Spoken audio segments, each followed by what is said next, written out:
done a television show for ABC, and it was a satire of different things on television, sitcoms and commercials and dramas.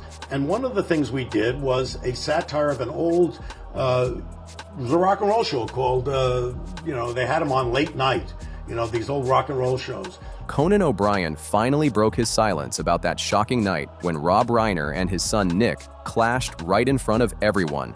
It all went down at Conan's Christmas party, where he said he actually saw Nick yelling straight into his dad's face. What started as something awkward turned into something way darker than anyone expected. At first, nobody knew what they were watching. It seemed like a normal family argument, tense, sure, but nothing wild. People kept chatting, thinking it would blow over, but no one realized they were seeing the start of something breaking apart right there.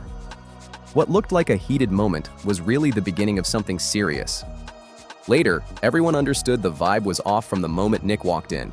He just didn't fit in. While guests laughed and filled the place with holiday cheer, Nick stood off to the side, cold and distant.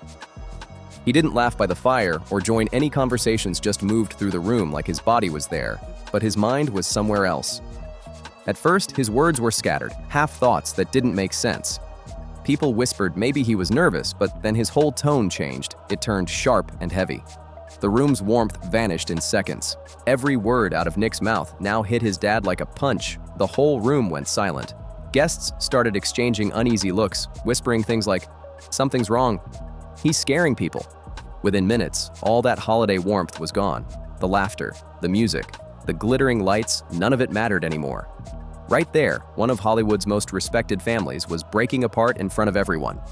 For years, Conan O'Brien's Christmas party had been Hollywood's secret safe zone, a rare escape from the fake smiles, flashing cameras, and constant headlines.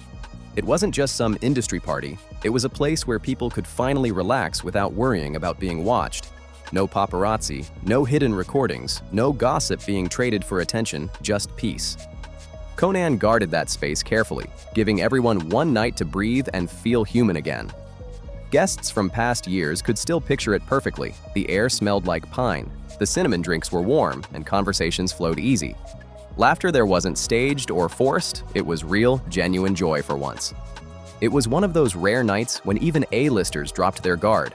Hollywood stripped of its masks. But that peace shattered on December 14, 2025, because just a day later, Rob Reiner and his wife Michelle were found dead inside their own home. The news struck like lightning, sudden, shocking, and impossible to believe. Shockwaves ripped through Hollywood the moment the news broke. Phones started buzzing nonstop, timelines flooded, and suddenly everyone was talking about one name, Nick Reiner. Interviews from his past started resurfacing everywhere, including one where Nick once said, "I never made a decision in my career based on money, not once. I'm not gonna lie, it's nice to have money, right? But I've also not had money, and I'm okay with that. I really wanted to keep my body of work." Those words hit differently now, like pieces of a bigger, darker puzzle. Overnight, that cheerful Christmas party memory turned into evidence. Every smile, every word, every glance from that night was being rewatched in people's minds like scenes from a mystery. Nobody remembered the laughter anymore, just that eerie tension they hadn't noticed back then. Everyone started wondering what exactly they'd missed. When Conan finally spoke up, he didn't sound like the funny late-night guy people knew. His voice carried weight, like every word was loaded with truth he wished wasn't real. He said it all started to crumble the second the door opened and Rob Reiner walked in with his wife Michelle and their son Nick. Guests from that night all described the same strange vibe, not sudden silence or shock, but a slow, chilling shift. Rob flashed that classic Hollywood grin he'd worn for years, but it faded almost instantly. Not joy, just habit, like he was trying to cover up something heavy inside. Conan later admitted Rob didn't seem comfortable for even a second. Rob didn't glide toward friends or slide into easy conversation like he usually did. His eyes kept moving around the room, not like someone enjoying the moment, but like a man scanning every corner, reading every detail. He didn't walk in with the energy of a guest ready to celebrate. He moved like someone weighed down by something heavy he couldn't shake off. You could see him holding himself together, every gesture careful, every smile controlled, like he was scared one wrong move would let whatever was eating at him spill out. But soon, the tension in the room started circling around Nick instead. While everyone gathered in small groups, Nick stayed on his own, quiet, slow, and distant. His gaze floated from face to face but never settled.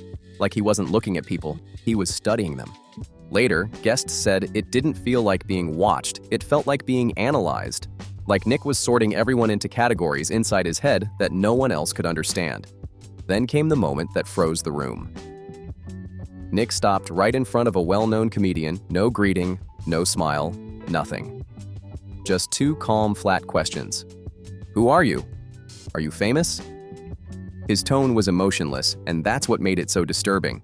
No hint of sarcasm or anger, just this cold calm that sucked the warmth right out of the party. Rob stood there, frozen and tense, trying to hold it together while the whole atmosphere quietly shifted around him. Rob didn't rush to stop Nick, but someone standing beside him noticed the tiny giveaway. His hand was gripping his glass so tight his knuckles turned white. That wasn't irritation anymore, that was fear. The kind only a parent feels when love, respect, and even reputation stop working, when nothing you say can reach your own child anymore. As the night dragged on, the tension that had been simmering finally broke through. But Nick didn't shout or lose control, and that's what made it terrifying. His voice was slow, sharp, and deliberate, every word hitting like a quiet explosion in that still room. He stared straight into his father's eyes and said, "You're always talking about family values." Then he paused, his tone flat, cutting. "But everything is already arranged for the people you think deserve it." Rob froze, then fired back too quickly like he'd had this same argument many times before. Conan later said Rob didn't sound like a director trying to keep peace. He sounded like a tired father just trying to survive the moment. "Nick, this isn't the time," Rob said. "We've already talked about this." But Nick wasn't backing down. He kept pushing, his words spinning around money, power, and control. He mentioned papers, deals signed behind his back, things he claimed were being hidden from him. Some guests later whispered they heard him mention a will. Decisions, assets, authority, all supposedly handed over to people he didn't trust.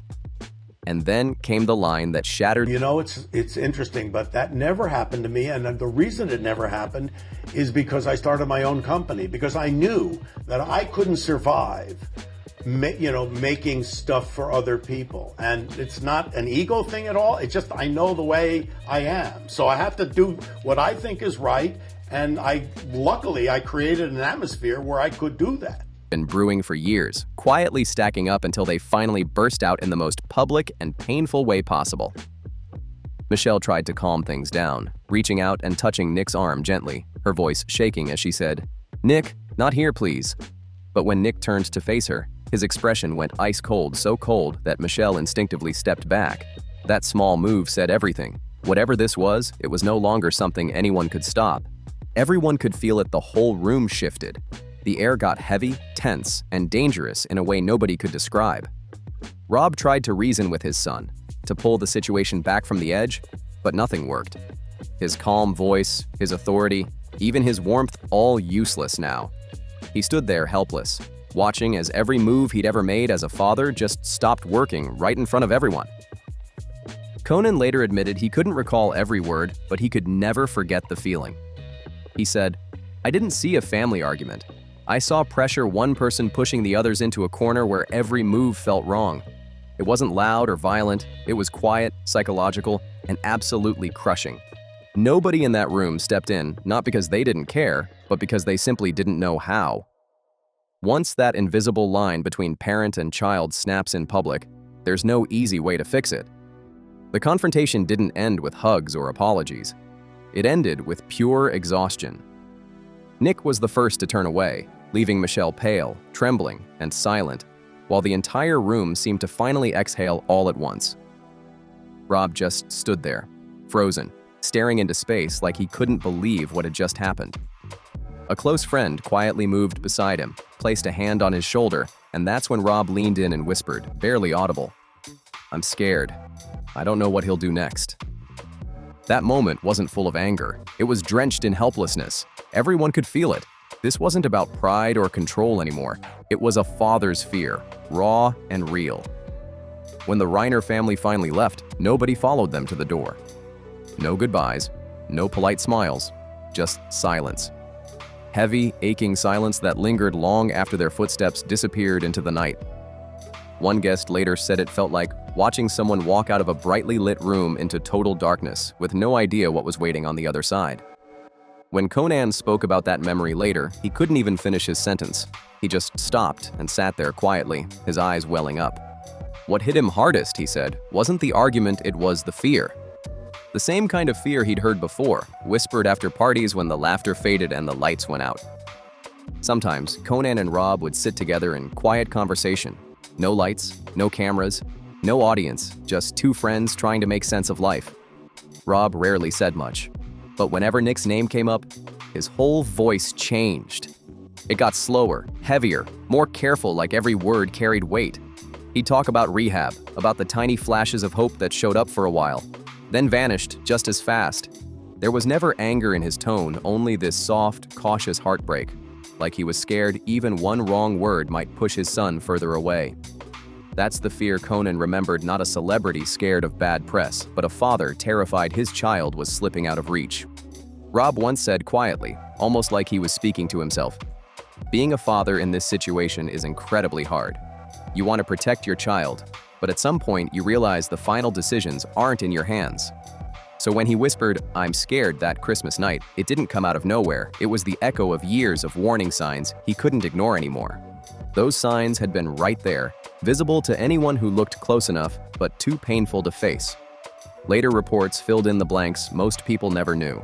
Nick had been battling addiction for years, going through rehab after rehab, each one offering brief hope before things slipped again. People close to him said it wasn't just addiction.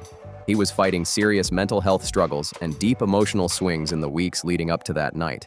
Everything seemed to fall apart around that same time. Doctors had reportedly switched Nick's psychiatric medication, a delicate change that, according to experts, can seriously impact mood, perception, and impulse control. Friends and family said Nick had grown restless and suspicious, convinced that people, even the ones who loved him most, were taking things from him. But it wasn't just about money or possessions. He believed people were stealing his trust, his loyalty, his love. That creeping paranoia spread through his thoughts like wildfire. Authorities had apparently been called to the Reiner home multiple times over the years, arguments that flared up, cooled off, then quietly built again beneath the surface. Each time the tension faded, but the deeper issue never left. After the tragedy, investigators began tracing Nick's movements with eerie precision. Surveillance footage from a nearby gas station showed him calm, almost too calm, buying a drink and chatting politely with the cashier. Experts later said that stillness was the most chilling part. It didn't show chaos. It showed control. Reports said he took public transportation afterward. No panic, no rush, no trace of someone unraveling. Just that same haunting calm, like he was moving through the world unseen.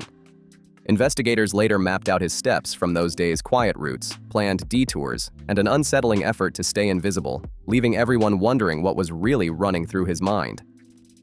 At one hotel, investigators found the windows covered with bedsheets, a small but chilling detail that screamed, he thought he was being watched. Even now, not every part of that timeline has been confirmed. But one haunting question remains. How much control had Nick really lost? And how much had he been holding on to the whole time? Right now, Nick is being held in a high-security psychiatric unit under constant watch. In court, witnesses said he looked completely detached, silent, withdrawn, wearing a suicide prevention gown. He barely spoke, except to quietly answer, "Yes, Your Honor." The next hearing's already been postponed, with the judge granting more time for mental competency evaluations. To the world, it's just another court date, but for those who loved Rob and Michelle, it's a wound that won't heal. What makes this story so haunting isn't just the tragedy itself, it's everything that came before. The tension, the warning signs, the quiet moments everyone brushed off, hoping they'd just fade away, Conan said. When he finally decided to speak, he wasn't exposing a scandal, he was exposing the truth. Nobody wanted to face it, but the signs had been there all along, painfully clear and impossible to ignore in hindsight. The investigation is still unfolding, leaving everyone stuck between cold facts and unbearable heartbreak. But one thing remains chillingly certain on that Christmas night, inside a home filled with laughter and holiday lights. Something dark had already settled into the air. And no one saw it coming. It wasn't chaos just yet, only that eerie silence before everything falls apart. A quiet, unspoken fear that no one dared to name, hanging heavy in the air. If this story hit you hard, Make sure to like, subscribe, and drop your thoughts in the comments because everyone's still wondering, how did no one see it coming?